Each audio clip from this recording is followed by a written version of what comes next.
It's one thing to disagree over a subject matter. It's another thing for people to disagree when there's data refuting their position. I think this video is probably going to be an indictment on the conditioning that these console makers have actually put in place to make a lot of gamers think that somewhere, somehow, there's any virtue in them espousing exclusivity. The second part that we have to talk about too is the Nintendo gamer is actually a different kind of gamer. And I think it's time that we go ahead and acknowledge that. Because when we look at the console player on PlayStation and Xbox, and even we look at the PC player on Steam, there's a disparity in the way they actually play their games and buy their games among all of them together. But when you look at PlayStation and Xbox, it's almost the exact same player archetype. Playing Fortnite, Call of Duty, Grand Theft Auto, NBA 2K, Marvel Rivals, EA's, college football, sprinkle in one exclusive from time to time or one single player game, and then they're back at it again every single dadgum time. I got a question or a comment from an audience member, really cringe comment to be honest. That's just my opinion. I mean, I'm not saying it's objectively cringe. They said Microsoft makes zero sense. Game Pass is supposed to negate the need for a game to sell well. Sales of games does not matter under the concept of Game Pass. That's not true.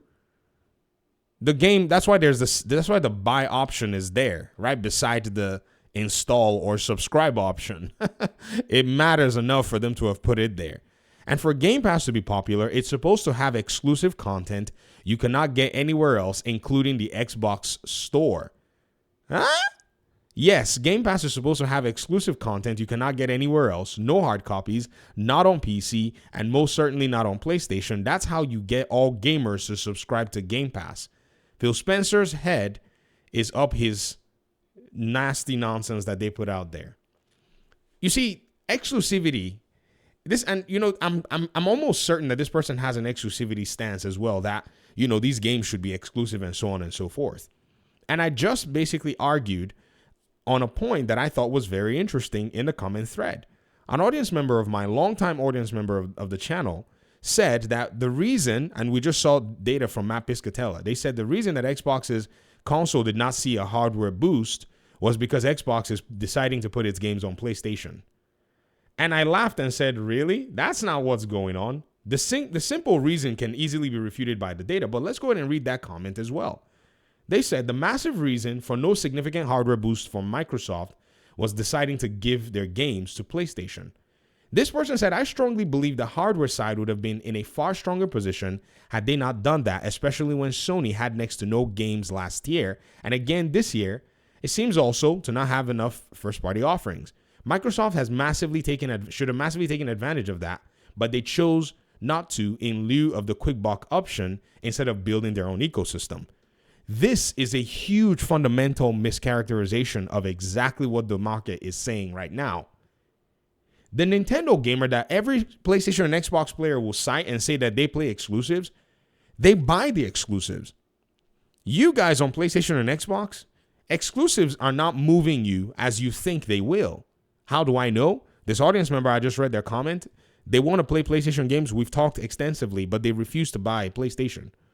So why didn't you expect for PlayStation players to buy your Xbox to play your games when you wouldn't go buy those exclusives? And you know for a fact that PlayStation is not going to willingly, without maybe them dying and rotting, put their games on Xbox. Why wouldn't you go buy a PlayStation to play those games? Well, because you've chosen Xbox. And so the PlayStation player has chosen PlayStation. And they refuse to go buy your Xbox to play your games. Even though they may sit here and shout and say, well, these games are coming to PlayStation, they're not going to even still buy those games that are coming to PlayStation. How do we know? I'm looking at the data right here. There's an indictment against the PlayStation player and their claims that they buy games. There's also an indictment on the Xbox player who likes exclusivity and claims it's going to move people while they themselves are not moved. There's also an indictment on the person that has all the platforms, where one of them gathers dust or two of them gathers dust and they play on their preferred one every single time. So y'all are not necessarily behaving the way that you would presume you would, but these console companies, PlayStation and Xbox, have lied to you for years, making you think that exclusivity was what the main crux of the platform should have been. So that now that even Xbox is giving you value with Game Pass, you can't even recognize how much of the market that thing is basically shaking up. when I bought the PlayStation 4, I mean, I remember when I was trying to get back into gaming, been working and all that. I went to, college. I didn't have a video game in college. I didn't have time for that. And so I got myself, I had a laptop and I was playing FIFA on there and all that stuff. And I was like, you know what? Let me get a console. I went back, I looked, I said, what games do I want to play? Uncharted, it existed on PlayStation. I bought me a PlayStation, right? But when I was buying a PS5, it was based on the library. This is what you're seeing. The max number of PlayStation 5s that PlayStation is going to sell is not going to be more than the max number of PlayStation 4s that they sold. If many of the PlayStation players have not already jumped ship, the max number of PS6 players that they're going to PS6 units they're going to sell is not going to be more than the max number of PS5 units that they sold. It doesn't matter why. The data is now showing that these publishers do not want to do third-party exclusivity as much as they did in the past. Why? Because the market is saturated, number one. Number two, y'all aren't buying their games. Shuhei Yoshida had to come out there and tell y'all that you guys need to buy these remasters and support the effort so that, they can basically make these single-player games. Why would they make you a remaster if you were already buying the games? Does Hogwarts Legacy have a remaster? It sold 25 million units. It sold it across both of y'all's platforms and PC. In fact, if it wasn't for multiplier, it would never be able to do that much in terms of sales. Ask Final Fantasy. Ask Rise of Ronin. Ask Stellar Blade. These games that are being put exclusive. But the Nintendo player will buy Mario Kart. The Nintendo player will buy, Zelda Breath of the Wild, Zelda Tears of the Kingdom. The Nintendo player is a different kind of gamer. Even the PC player on Steam is a different kind of gamer. They'll play Balatro. They'll play Warframe. They'll play Power World. They'll play Helldivers 2. And PlayStation players won't even play it as much as they will. So we have to admit that the different audiences are very different. And even PlayStation themselves cannot maintain exclusivity. This is why it's going to PC. It would rather go to PC than actually lose. If these companies and these studios, ladies and gentlemen, listen very carefully to me. If they do not sell copies of their games, they're going to close those studios. When you said Microsoft has taken, they chose to take the quick buck option instead of building their ecosystem, you misunderstand how business works in this thing.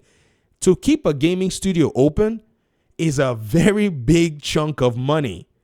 Those so-called production costs at $200 million, $300 million, who's paying for it? It's the sales of games, possibly investor money, possibly cash from profits that are going into that stuff. If they make a product after $200, $300 million and the product doesn't sell, layoffs come immediately. These corporate people don't mess around. This is not gaming anymore. It's now business. They just instantly just say, all right, all 100 of you are on an improvement plan. If you cannot meet these metrics, 75 of you are gone. That's why there were over 20 plus thousand layoffs in the gaming industry just last year. If games don't sell, ask Marvel Guardians of the Galaxy. Pristine game, did everything right. Game didn't sell, everybody go home. So saying that building your ecosystem is by using exclusivity, no, that's you taking a knife and jabbing it into your femoral artery and then pulling the knife out. You'll be bleeding cash with no way to be able to get anything back in. So when I read the rest of this comment, you said, seems like a poor strategy, especially when you might also want to boost Game Pass. Sony and Nintendo don't use nor want Game Pass on their hardware, so pushing people to stay is counter to trying to grow Game Pass in my eyes anyways. See, no offense, but you have to change your perspective. Bringing people into Game Pass without needing Xbox is a sound strategy. Simple. Why? They crossed the barrier of $500. It's like Xbox is saying, we'll give you a $500 discount to come and buy our games. That's literally what's going on. PlayStation is saying, we will charge you a $500 premium to come play our games. Nintendo is saying, we'll charge you a $499 premium to come play our games. Xbox is saying, we'll give you a $500 discount to come play our games. Now that is a business proposition that many customers will not be able to refuse. Keep it up long enough, the guys that are charging the $500 premium will start getting questioned. That's exactly how you do business. That's exactly how you grow. Your studios are going to stay open. Your studios are going to stay open. Why? Because their games are going to be sold to people on their TV, on their phones. They're going to be selling copies. They're going to be staying. They're going to be making money. Your library of games is going to grow without you shutting down studios. If you maintain exclusivity, then you're going to start canceling projects. You're going to start closing more studios. Ask PlayStation how it's going. If this exclusivity thing is you guys are spouting is that great, why is PlayStation closing these studios and canceling these projects? Ask them, why you're canceling projects if the exclusivity is going great? Because no one is buying these games, guys. They're not buying these games. Their own CEO guy, I said CEO, their former head of PlayStation, whatever, Shuei Yoshida, had to come out there the other day and basically lambast them for not following the script. This is the article right here where he said it. Making remasters, PC ports, and remakes can bring in enough revenue to keep investing in big titles that y'all aren't gonna buy, so that we'll then make a remaster and a remake so that you guys may buy more of it. I mean, he didn't say that, I'm just saying, like, why would a game need a remaster if it already sold well? Yoshida says single-player games now cost so much to make, so they need additional income. Yoshida is saying that they need additional income. Where are they going to get the income from? They want somebody to go spend $500 to then pay $60 to them, while you, on the Xbox side, you're not going to go pay $500 to play Spider-Man 2. You're setting an expectation that you do not want the Xbox that you don't want to meet yourself, but you want the PlayStation player to cross over.